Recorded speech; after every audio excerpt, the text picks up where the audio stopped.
Olá, tudo bem? Sou Samuel de Monteiro, Paraíba, meu estado. Sou filho de repentista e nasci abençoado. Deus me deu a poesia e o meu cordel bem rimado. Um folheto bem escrito é mais que papel dobrado, mais que tinta numa folha, mais que desenho estampado. Você tem arte e cultura nesse cordel bem rimado. Agradeço humildemente a você do outro lado, que lê em nossos folhetos algum conto iluminado, receba o nosso carinho nesse cordel bem rimado. E é assim que a gente começa esse bate-papo sobre as possibilidades do cordel na educação. Esse projeto tem o apoio da Secretaria Municipal de Cultura da cidade de Campinas, dentro do projeto Cultura Abraça Campinas. Então, é por essa razão que a gente consegue levar até vocês esse conhecimento, essa partilha, não é? Como eu disse na apresentação, meu nome é Samuel de Monteiro, sou nascido na cidade de Monteiro, que fica no Cariri Ocidental, paraibano.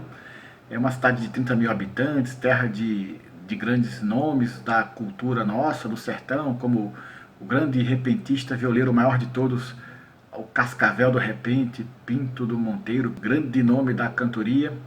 É terra onde vive Asa Branca do Ceará, meu velho pai, terra de Flávio José, grande sanfoneiro, terra de Isabé da Loca, grande tocadora de pife. E é assim que a gente traz essa cultura para cá, não é? E me valendo das experiências que eu tenho com as oficinas de cordel, nas escolas, nas instituições, nas entidades aí de educação e de cultura, eu resolvi partilhar com vocês um pouquinho dessa história, até para que fique mais fácil, né, a introdução do ensino deste tipo de literatura dentro da educação, né? É muito comum no ensino fundamental, no ensino médio, né? Também começa a ser usado na educação infantil, né? Então, como é que a gente começa essa prosa?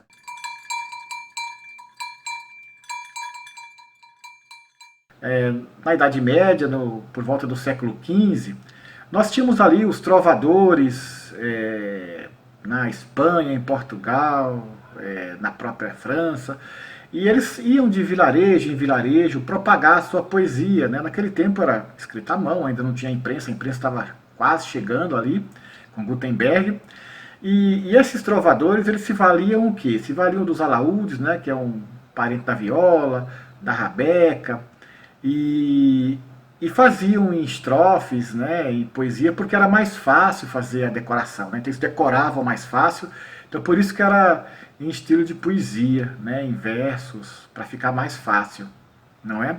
E a partir desse momento, a gente tem então essas contações de histórias, de cavalaria, de heróis, dramas, romances, né?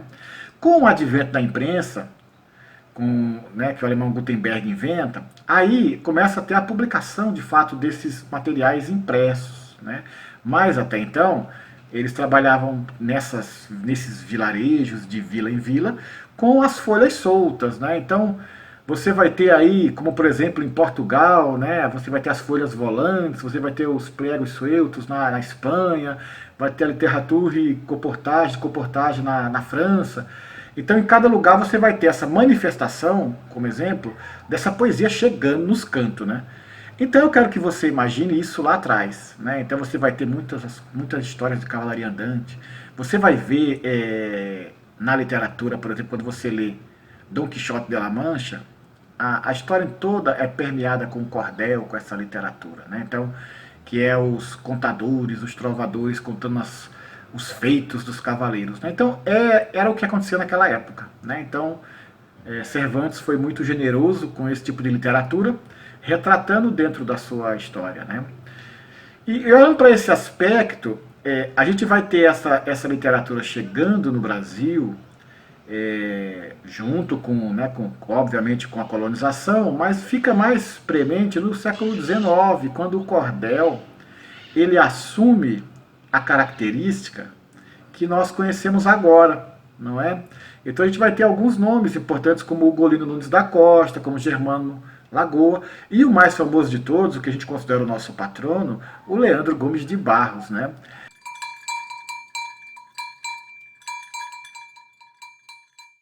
Então, Leandro Gomes de Barros, ele traz para a gente esse formato, né, da literatura de cordel, escrito em cestilhas, né, com a sua métrica em redondilha maior. Ele até vai trabalhar em alguns momentos em redondilha menor, mas isso é muito experimental, né? O comum mesmo é a cestilha e redondilha maior. Nós temos também no cordel a incidência da cetilha, né, que seriam 7 linhas. A cestilha são 6 linhas, não é? E é dessa forma, então, que a literatura de cordel se torna uma cultura nossa.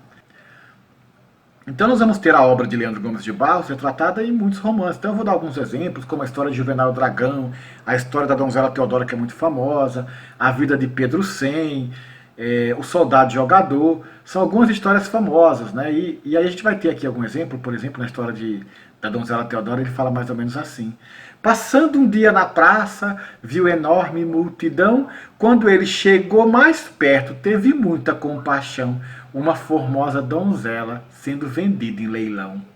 Então ele conta a história da donzela Teodora, que vai ser vendida para um nobre e por aí vai embora, né? Então esse tipo de romanceado real era muito comum naquela época. Certo? E aí nós vamos ter, por exemplo, na história de Juvenal Dragão, uma outra passagem, né, com herói e princesa, de capa e espada. Ele fala mais ou menos assim: Juvenal viu a princesa em pranto sem se calar, dirigiu-se ao cocheiro: desculpe eu lhe perguntar, que vem fazer a princesa nas brenhas desse lugar? Então, aí a gente já vê o estilo de cordel que a gente pratica hoje, inclusive.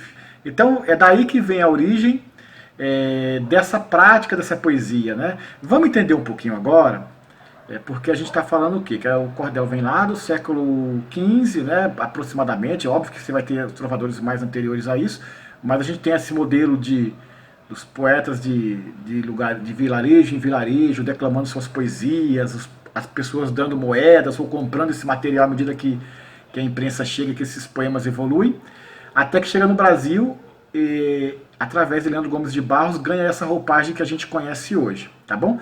Agora, de onde vem o termo literatura de cordel?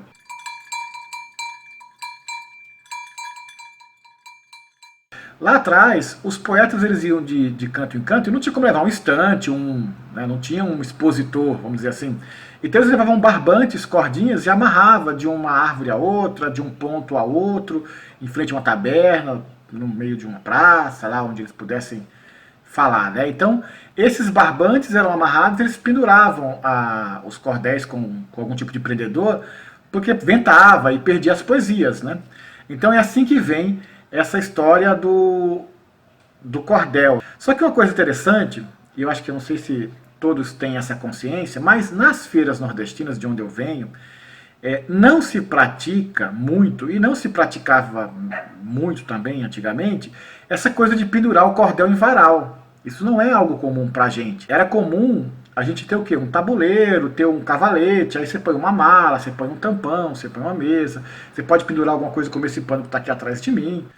Ou seja, então nas nossas feiras não era comum a gente ter os cordéis pendurados em barbantes, como a gente às vezes até vê em alguns livros didáticos, né, e vê difundido. É um pouco de falsa ideia, né? O comum dos cordéis no sertão é eles serem colocados em tabuleiros, em barracas, em uma mala, em algo mais simples. Então a gente vai ter o cordel, né, até o final dos anos 60 aí, início dos 70, como essa palavra cordel não existe para nós. Então é um folheto de feira, e muitos poetas mais antigos ainda usam a expressão de folheto, né? E aí, quando é que então o termo literatura de cordel surge para a nossa literatura de cordel como ela é hoje? Ela vai surgir nos anos 70, ela é muito mais comum, por exemplo, no meio acadêmico, então ela surge a partir do eixo do Sudeste, né, o Rio de Janeiro principalmente, São Paulo, é difundido nesse meio acadêmico, e aí esse termo começa a ser usado, né, pelas pessoas mais cultas, inicialmente. E é até curioso porque a Academia Brasileira de Cordel, ela não surge no sertão, ela surge na cidade do Rio de Janeiro, né, por conta aí de Gonçalo Ferreira da Silva, um poeta que faz aí suas exposições, né, suas vendas de cordéis na Feira de São Cristóvão, que é um grande reduto nordestino no solo carioca, e ali as pessoas procurando para pesquisa e tudo mais, isso vai tomando um vulto, porque é assim que surge a ABLC. em 1988, né? 7 de setembro de 1988, para ser mais exato, a partir dele. E Gonçalo fala mais ou menos assim: da inspiração mais pura, no mais luminoso dia, porque cordel é cultura, nasceu a academia, o céu da literatura, a casa da poesia. E é dessa forma que surge a nossa Academia Brasileira de Literatura de Cordel. E a partir daí o termo literatura de cordel vem sendo aceito por nós. E uma coisa interessante é que aí outros termos vão surgindo, como cordel brasileiro, literatura brasileira de cordel, porque o cordel, como a gente escreve, de fato ele é brasileiro, né? Então há um equívoco de achar que o nosso cordel tem origem na Europa, no seu formato. Tem na sua essência de divulgação e prática de divulgação, mas não tem no seu formato. O seu formato é daqui. Tanto é que a partir de setembro de 2018, o cordel é alçado à condição de patrimônio imaterial cultural brasileiro pelo IFAM.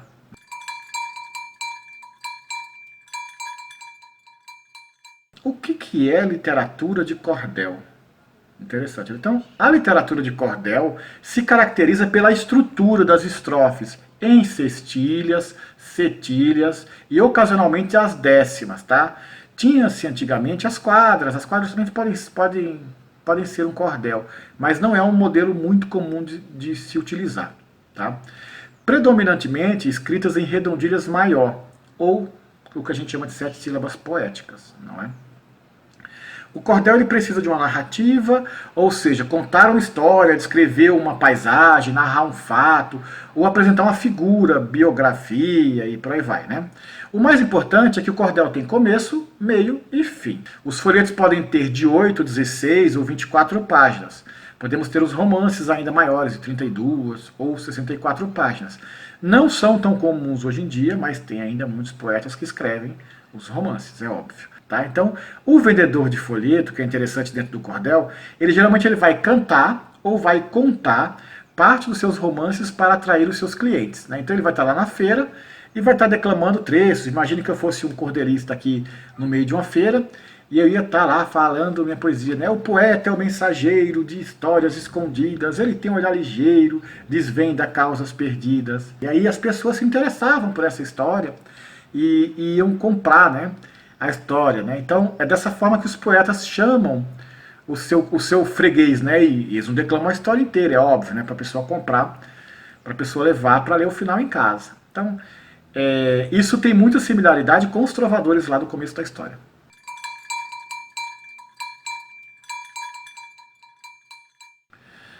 Então o cordel vai ter uma tríade que rege, né? Que estrutura esse tipo de literatura, que é a rima, a métrica e a oração.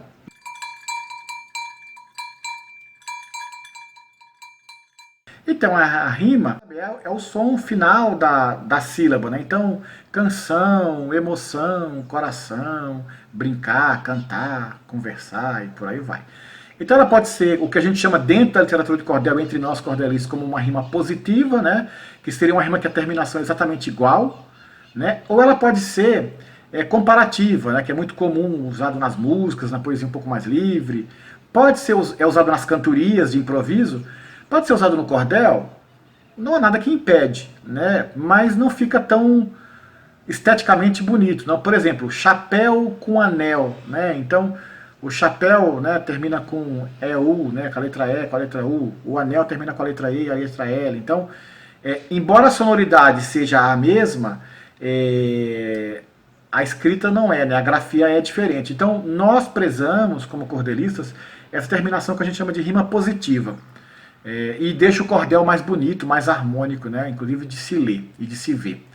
Tá? Então, a rima é essa terminação. Então, essa é uma parte interessante do cordel. E outra coisa interessante é que a gente pode ter as rimas pobres e as rimas ricas. Né? O que é uma rima pobre para o cordel? Seria as rimas terminadas, para uma poesia, né, como todo. A rima pobre seria aquela rima terminada tudo em verbo, tudo em adjetivo, tudo substantivo, né? E quando a gente usa verbo, o verbo no infinitivo, o verbo no gerúndio. Então eu vou dar um exemplo aqui, ó. Sou Samuel de Monteiro, gosto muito de rimar. Eu escrevo a minha estrofe como criança a brincar, pois escrever para mim é o mesmo que respirar.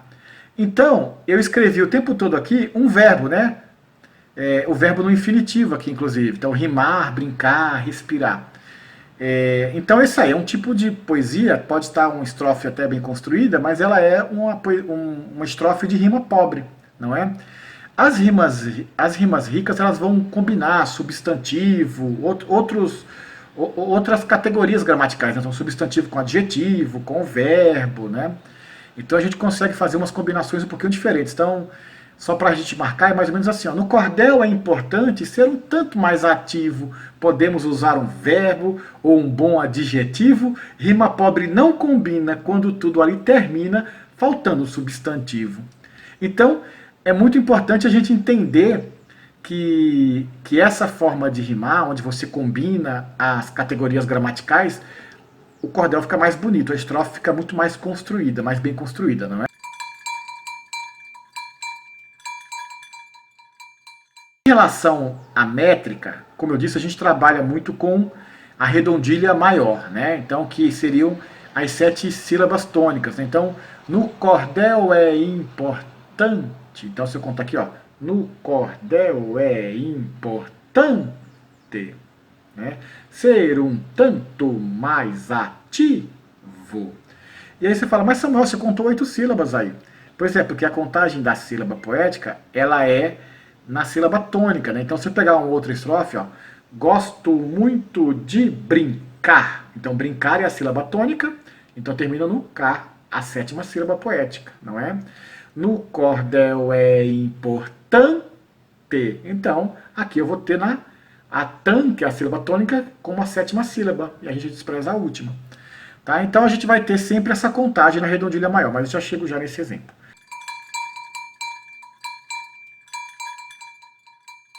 Outra coisa relevante é a oração, né? Então, na estrofe, os versos conversam entre si e as estrofes também, entre elas. Então, neste ponto, nós vamos considerar sempre a oração. O cordel precisa seguir regras gramaticais como qualquer estilo poético, né? Não podemos escrever uma poesia sem pé nem cabeça, sem falar nada com nada, tá? Então, isso é importante a gente saber. Então, nós vimos então a rima, que é a terminação da sílaba, a métrica, que é a contagem das sílabas poéticas, né, que a gente faz aí quando a gente faz a metrificação ou quando a gente conta que é a escansão, não é? E a gente tem o quê? A oração, que é o sentido desse verso, e ele precisa conversar um verso com o outro dentro da estrofe.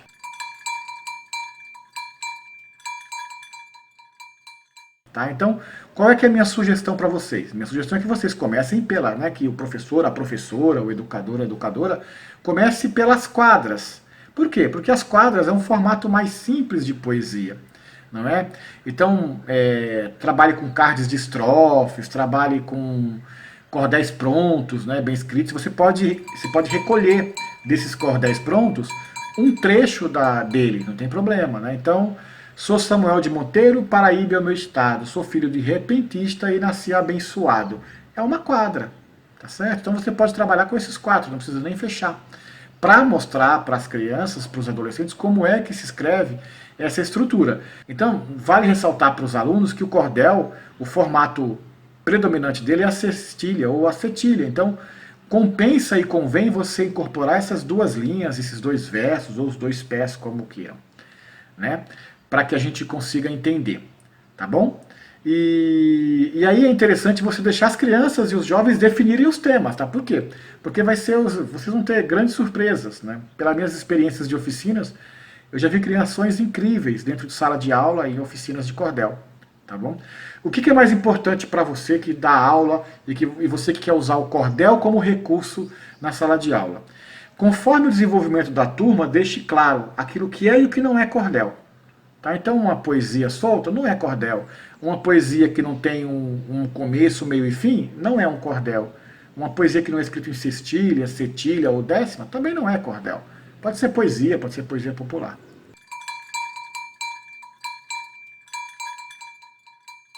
Então, como é que a gente começa a trabalhar com cordel? Né? Eu vou contar um pouquinho das minhas experiências com cordel. Eu geralmente começo com uma brincadeira que a gente chama de batalha de rimas ou disputa de rima. Você pode pôr o nome que você quiser. E aí é legal porque você cria uns grupos colaborativos. Né? Você pode distribuir cards primeiros, bem-humorados, né? Uns cards com as rimas, e entregar na mão deles, né? Para eles se divertirem. Ou você pode simplesmente montar times, né? Dentro da sala e cada um dá uma palavra, o outro tem que rimar, e você vai fazendo essa mediação. Porque a rima ela vai desenvolvendo o vocabulário, né? A busca nesse desafio de rima. Ele vai buscando mais palavras, mais verbetes, e isso faz com que a pessoa aprenda, né? Então eu começaria por aí, né? E nessa técnica que eu mais uso são os cards de rimas. Os cards de rimas são bem interessantes, por quê? Porque você vai conseguir aí, através de uma brincadeira, né? Imagina o seguinte, você tem lá uma série de cards de rimas, e você vai distribuir lá, tipo, a palavra brincar, cantar, começar, terminar, né? E espalha isso pela sala. Terminações em ar, em er, em ão, em inha, em várias terminações. E quando esse jovem vira essas palavras, eles vão se juntar pela sílaba, pela rima que eles encontraram. Então, ou seja, de maneira lúdica você forma grupos. Dá-se para trabalhar também com figuras, né? Você pode colocar uma cabala e uma mala, né? Uma vala e uma mala, né? Uma galinha, aí você pode pôr do lado uma menininha, então você põe os desenhos. Então, tudo isso você pode fazer como forma de trabalhar a rima, tá bom? Então a rima é tranquilo, né? Você pode trabalhar com os cards, com batalha de rima, você pode trabalhar com figuras, e isso você vai desenvolvendo o vocabulário dos seus alunos, das suas alunas, correto?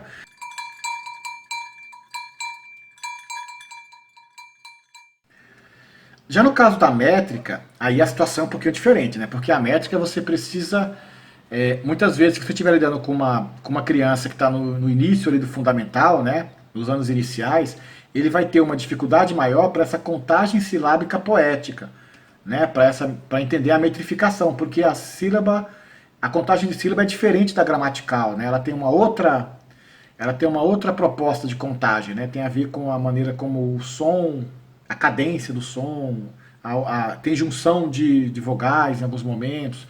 Então, eu tenho uma técnica que funciona muito bem, inclusive até com adultos, tá?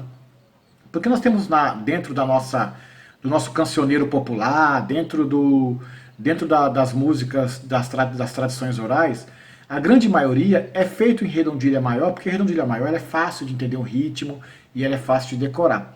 Então, uma das canções que eu uso bastante que é a Terezinha de Jesus, que é mais ou menos assim, né? Terezinha de Jesus, de uma queda foi ao chão, acudiram 3 cavaleiros, todos 3 chapéu na mão. O primeiro foi seu pai, o segundo seu irmão, o terceiro foi aquele que a Teresa deu a mão. Então, se eu pegar qualquer poesia em redondilha maior, ela vai combinar perfeitamente dentro dessa canção. Vou dar um exemplo então com a minha apresentação que eu fiz para vocês. Ó. Sou Samuel de Monteiro, Paraíba é o meu estado, sou filho de repentista e nasci abençoado. Um folheto bem escrito é mais que papel dobrado, mais que tinta numa folha, mais que desenho estampado. Então você vai perceber que qualquer poesia que tem essa configuração da redondilha maior, vocês vão perceber e vão testar que dá-se para se cantar essa canção, né? Mas você pode usar qualquer outra, né? Qualquer outra canção que tenha redondilha maior, né? Você pode fazer de várias formas, mas essa canção é uma que eu gosto bastante, que funciona bem e é mais fácil de decorar porque é uma cançãozinha que todo mundo conhece, tá bom?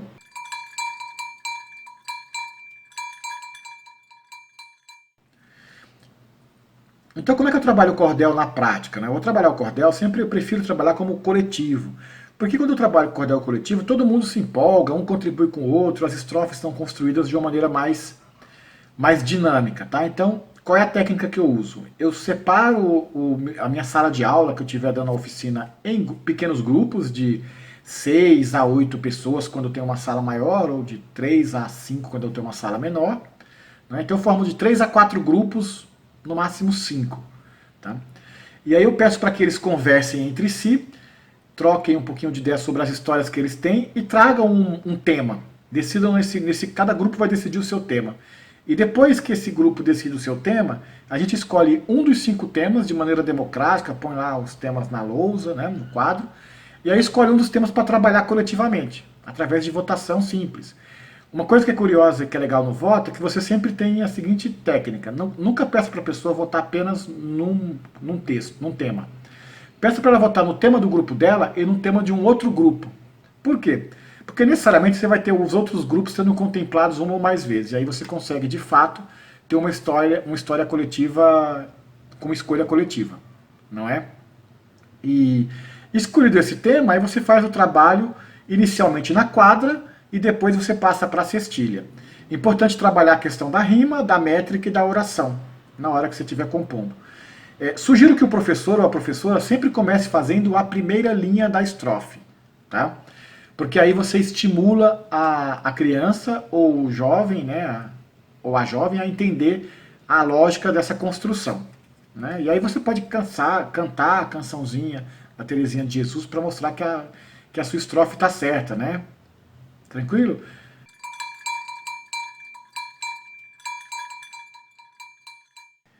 Né? E quais são os benefícios de trabalhar o cordel, então? São vários. Né? Além de você conhecer um pouco da história desse tipo de literatura, desse estilo literário, você vai estar trabalhando também outras inteligências. Então você desenvolve muito mais a criatividade, desenvolve o interesse pela leitura.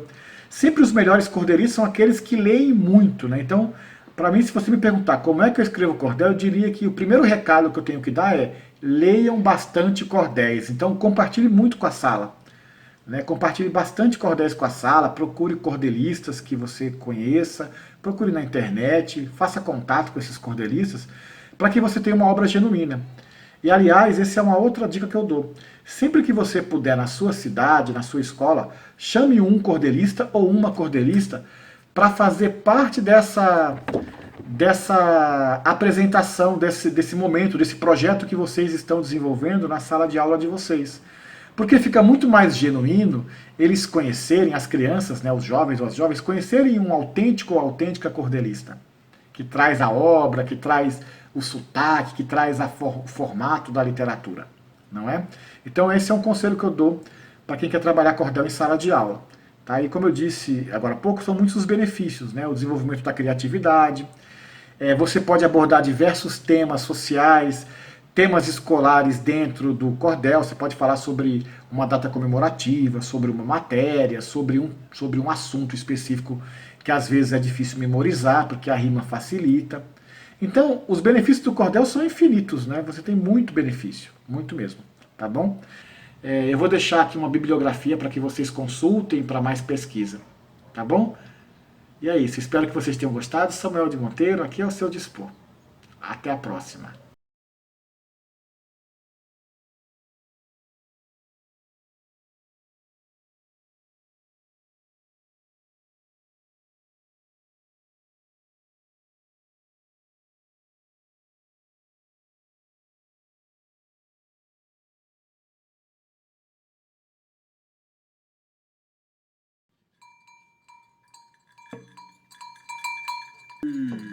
Oh, oh,